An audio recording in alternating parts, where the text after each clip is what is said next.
Good morning, good evening, good afternoon, ladies and gentlemen. My name is Mr. Irrelevant. Welcome back to Mr. Irrelevant Plays. I literally just tried recording this video, but I failed miserably because I was literally just quiet the entire time. I wasn't saying anything. Because I was reading this console. This console is going to be so good. So this console is it's basically a combination of this console and the console from the Obina, which y'all know in my main character, I use that console, the Interweave console. It has the radiation explosion. Passively, it gives you insane amount of damage resistance, which increases as shield facings fail, which happens a lot. Where the Obina console damage increases as you lose health, and then also once you reach a certain critical level, just like this one does, you do an AoE explosion. This one happens at 7, that one happens at 10. I'm going to spam the crap out of both of these whenever Evolved is activated, and depending where you put this console, I'm assuming based on how this is described, same thing with this console, depending where you put it will determine on the effects. So in the Universal, adds 25% of your shields and engines to your aux power, which y'all know aux power is huge nowadays.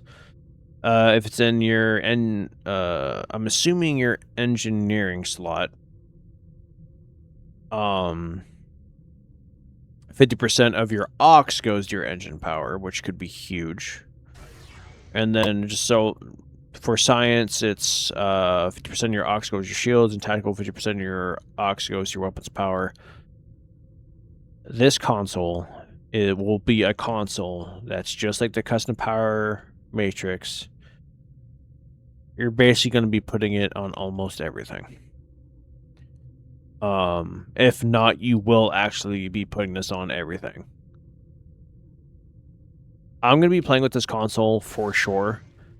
Okay, that's actually starting to annoy me, so I'm just going to put on some stuff so we'll stop doing that.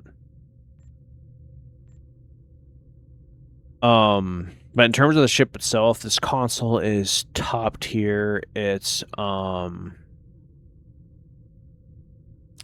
the weapon layout is 4-4. This is the first science ship that has 4-4 with a secondary deflector. So this is huge. Because of the fact that its Miracle Worker has already one universal console already with 3 engineering, 5 science, and 3 attack. The trait itself sounds fantastic. I'm playing with this trait too. I'm going to be playing with this console and this trait a lot. The trait is, of course, very specific. You have to be surrounded. I don't know how it means being surrounded, because normally whenever something says surrounded, all your shield facings have to fade. At least that's how it worked. So this one might work differently, because from what a buddy of mine's saying, all the shield facings disappeared and this trait never procced. So I'll play with it and figure it out. This ship has the potential to have 11 uncon procs, which you already know that's kind of unnecessary. Unless your entire build is built on just universal consoles, then have at it. So I've already looked at it. The way that you do it is this ability you would change to Null Pointer Flood Miracle Worker ability, and then you put a Science Bridge Officer here and have Scrambled Sensors 1, and then Jam Targeting Sensors 1 here. For the tactical slot, you just run 3 Temporal Bridge Officer abilities, which are going to be, once I pull up the right page, the Heisenberg Amplifier in the Instant slot, the Chronometric Inversion Field in the Lieutenant slot, and then Timeline Collapse in the Lieutenant Commander slot. And then over here, Eject Warp Plasma, and then Emit Unstable Warp Bubble through the story missions. That's the only way to unlock it. So with my builds, y'all know that the way I would set this thing up is with Beamfire at Will. What I would do is I would have this stay the same. Might actually add Null Pointer Flood, actually. Hold on, let me just check something. Yes, I would. I would replace Scramble Sensors with Null Pointer Flood 1. Have this be the Heisenberg Amplifier, have this be Chronometric Inversion Field, Beamfire at Will 1, Rapid Fire 1, Beta 2, emit unstable, or eject warp plasma. So that would give me 1, 2, 3, 4, 5, 6, 7. And then with this guy, I'd just turn to a science and then make it use gem targeting sensors, which would make it 8. And then there's my setup. I wouldn't have to go get emit unstable warp bubble. I could just do this and then do this, and then I'd be fine. And that would also open up the ability to run traits like critical systems and ship of the line, which goes off of running two emergency power abilities, which would be huge. So like oh my gosh, this ship, like, this ship is a 10 out of 10. Its trait, just by looking at it, sounds absolutely amazing and fun to use. Its console is top tier. Probably going to end up being one of the best consoles in the game for sure. I already can see it now.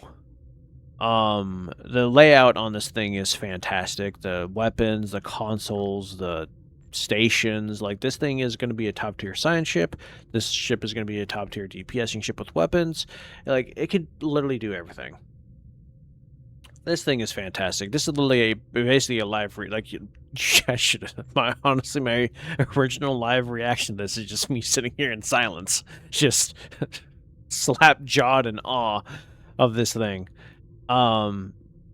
So be prepared to see some of my builds kind of alter a bit with this. Like, just with this console alone, with this character, this pretty much makes it elite worthy, because, like, just the fact that this console does the same thing as the Obina when you take the shields off. So here's my defenses right now. No shields. Boom. Now, with that being said, definitely still keep using shields, because even though shields are practically like just it's definitely worth having that little extra safety bubble. So yeah, no, this ship's amazing, and I hope y'all who are watching this did the event to get this ship, because that, especially for that console alone. But then again, it's like the same thing with like a lot of ships. For example, like the Corolla, like it's trait console. That's it, and then you won't see someone really fly this ship. Which I actually love the ship's design. Like I said, Discovery did a few things right. I do like their Federation ship designs, and then they gave it a TMP skin, which just makes it look even better. But it's like Corolla, just console and trait, and that's it. You never see it again. There's a lot of like stuff like that, and it makes me sad, because like these ships are just fantastic. I mean, but then again, y'all already know what I'm about. No such thing as a bad ship, just a build that isn't optimized for it. But yeah, no, that ship's fantastic. Oh, and I cannot wait to start playing with it. I cannot wait to start testing its trait, and I cannot wait to start testing its console. But anyway, this is Mr. Relevant signing off. God bless, and I'll see you all in the next video. Bye-bye.